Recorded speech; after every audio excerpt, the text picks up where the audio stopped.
Hello everyone, welcome to Advait education. मैं हूं आपका होस्ट और दोस्त सिद्धार्थ पांडे। अगर आप गवर्नमेंट जॉब के लिए प्रिपरेशन कर रहे हैं और कॉन्सेप्चुअल तरीके से पढ़ना चाहते हैं तो आप बिल्कुल सही प्लेटफॉर्म पर हैं।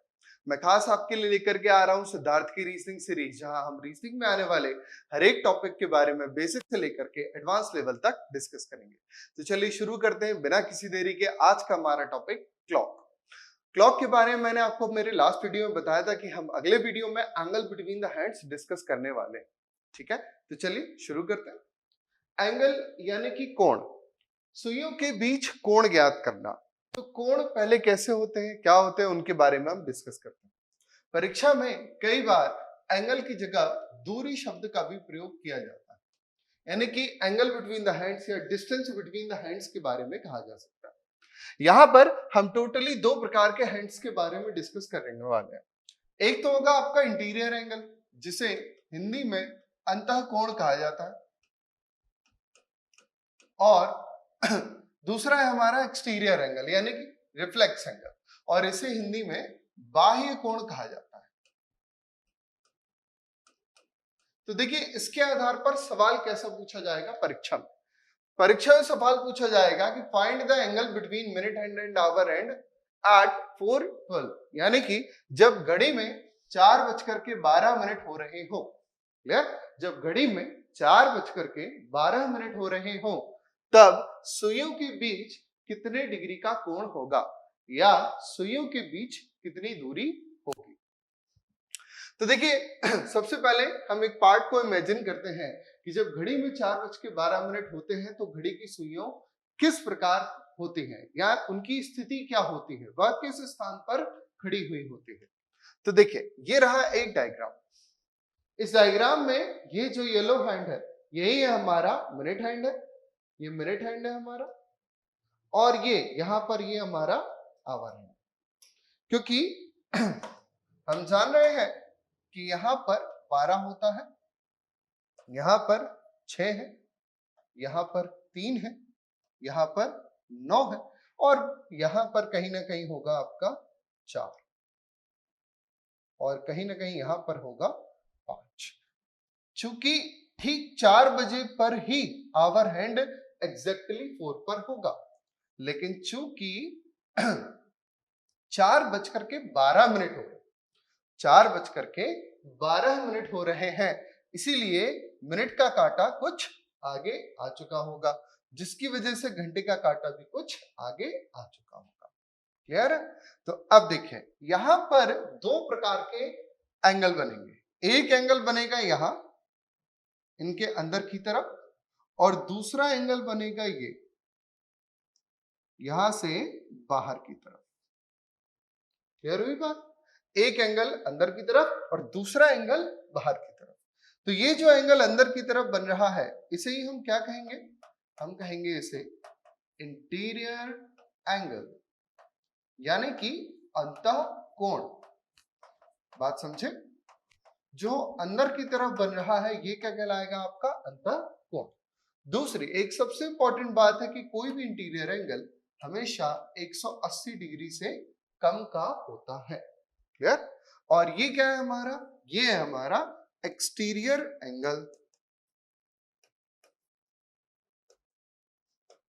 यानी कि बाह्य कोण, या हम इसे रिफ्लेक्स एंगल भी कह सकते हैं। और इसकी खासियत क्या है कि ये हमेशा 180 डिग्री से अधिक का होगा। बात समझ गए? तो आगे बढ़ता, हमसे कहा गया find the angle between minute hand and hour hand. तो जनाब ये तो बताया नहीं गया कि इंटीरियर निकालना है या एक्सटीरियर निकालना है। तो बिल्कुल परीक्षा में ऐसे ही सवाल आते हैं, वो आपको नहीं बताएगा कि आपको इंटीरियर एंगल निकालना है या एक्सटीरियर एंगल निकालना है। जो भी आप निकालेंगे उसी के हिसाब से ऑप्शन जो दिया गया होगा आपको वहां से जवाब चुनना होगा। तो चलिए सबसे पहले मैं आपको इसे निकालना सिखाता हूं। इसके लिए मेरे पास में दो मेथड है। एक तो है कॉन्सेप्चुअल मेथड, और दूसरा एक है मेरे पास में शॉर्टकट मेथड, या शॉर्टकट को मैं कह सकता हूं फॉर्मूला मेथड। ठीक है, तो पहले मैं आपको कॉन्सेप्चुअल तरीके से इस बात को निकालना सिखाता हूं। क्लियर? तो यहां सबसे पहले तो 4:12 क्लियर? तो हम यहां पर निकालने वाले हैं 4:12 के लिए, ठीक? तो मैं आपको कॉन्सेप्चुअली सिखाने के लिए सबसे पहले एक क्लॉक लेता हूं, जहां ये रही मेरी एक क्लॉक। मैंने आपसे कहा था कि हम क्लॉक हमेशा एक सर्कुलर ही कंसीडर करते हैं। तो ये है मेरी क्लॉक और इस घड़ी में हम सबसे पहले बजाने वाले हैं 4, ठीक है? तो चलिए, अगर हमको 4 बजाना है तो यहां से हम ये लिया मैंने आवर है और ये आ गया कहीं ना कहीं 4 पर, ठीक है? और इसी के साथ अब मैं ले लेता हूं मेरा मिनट हैंड।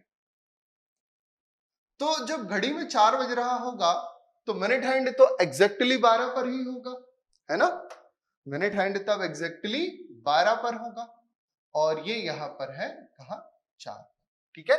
तो अब हम इस स्थिति के लिए, यानी कि जब घड़ी में 4 बजा होगा तो इस समय यहां मिनट हैंड और आवर हैंड, ठीक है, इस पोजीशन पर होंगे। और सबसे पहले मैं निकालूंगा यहां पर इंटीरियर एंगल,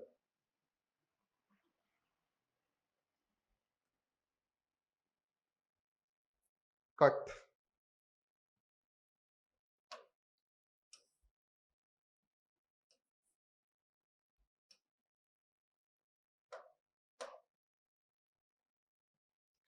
यहां सबसे पहले मैं निकालूंगा इनिशियल एंगल,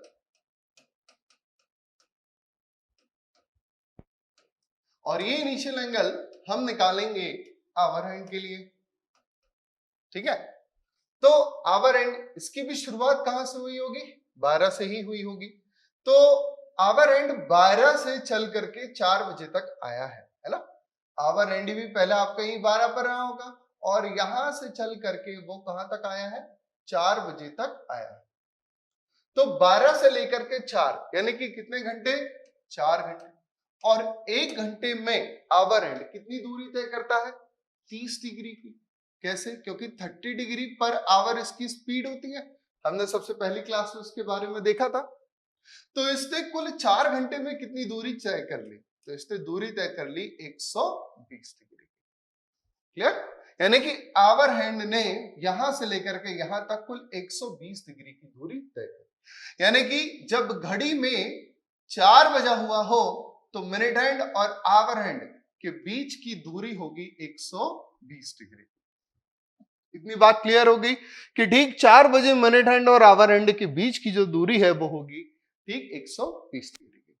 अब देखा जाए तो आपका मिनट हैंड आगे चलना शुरू करेगा। तो चलिए मिनट हैंड को हम आगे चलाते हैं। यहां पर था आपका मिनट हैंड, यहां से मिनट हैंड ये आगे चलना शुरू किया और कहां तक चल करके आ गया? 12 मिनट तक, है ना? 12 मिनट तक चल करके आ गया। तो पहले तो वो यहां खड़ा था लेकिन अब यहां पर खड़ा हो गया, यानी इसने कहां से कहां तक? इसने भी कुल यहां से लेकर के यहां तक की दूरी को तय किया, है ना? 12 से लेकर के यहां तक कुल 12 मिनट तक। तो यदि हम बात करते हैं मिनट हैंड के बारे में, तो मिनट हैंड ने कुल 12 मिनट तक की दूरी तय करी है और इसकी स्पीड होती है 6 डिग्री पर मिनट। तो ओवरऑल इसने कितनी दूरी को तय किया? 12 6 72 डिग्री। ओवरऑल मिनट हैंड ने कितनी दूरी को तय किया? 72 डिग्री को। अब ध्यान से सुनिएगा जरा, मिनट हैंड ने यहां से लेकर के यहां तक जब 12 मिनट की दूरी तय करी तो इसने 72 डिग्री का डिस्टेंस को तय किया है। तो जब ये 12 मिनट तक चल रहा था तब आवर हैंड क्या खड़ा था या वो भी आगे बढ़ रहा था?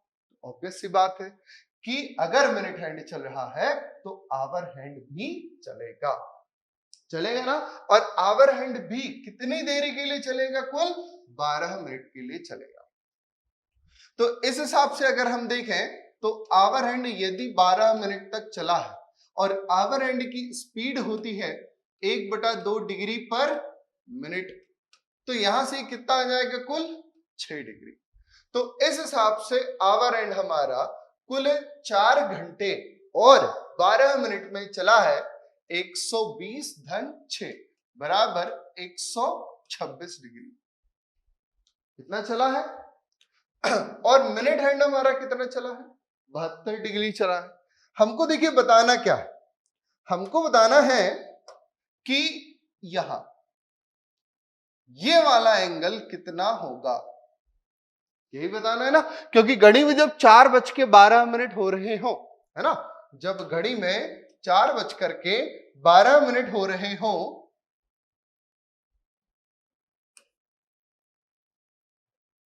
जब घड़ी में 4:12 हो रहे हो, तो इन दोनों के बीच दूरी कितनी होगी? क्लियर है?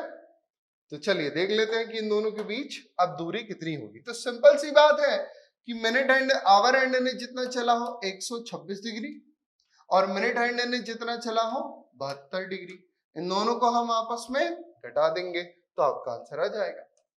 तो यहां घटाइए, कितना आ जाएगा आपका? 54। यह हो गया आपका आंसर। बात क्लियर हुई? तो यहां तक हमने सीखा, ये रहा हमारा कॉन्सेप्चुअल मेथड।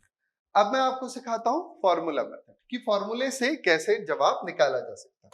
तो चलिए एक छोटा सा फॉर्मूला लिखते हैं कि angle is equals to mod of 30h minus 11/2m। ठीक है, ये बिल्कुल आपका रामबाण इलाज है, जो घड़ी में हर प्रकार की चीज निकालने के लिए इसका प्रयोग किया जा सकता है। यहाँ H और M की वैल्यू क्या है? देखिए ये जो 4 बज रहा है, ये क्या घंटे की वैल्यू दिखाता है, यानी कि H हो गया, और ये जो 12 है ये किसकी वैल्यू दिखाता है? M की, यानी ये मिनट हो गया। तो यहां पर वैल्यू रख दीजिए, तो ये हो गया 30 इंटू H की वैल्यू कितनी हुई? 4 माइनस 11/2 इंटू M की वैल्यू कितनी हो गई? 12। तो ये हो गया 2 12 और 11 66 और 3 चौको 12, 120। घटा दीजिए इसको, घटा देंगे इसको तो कितना आ जाएगा? 54 डिग्री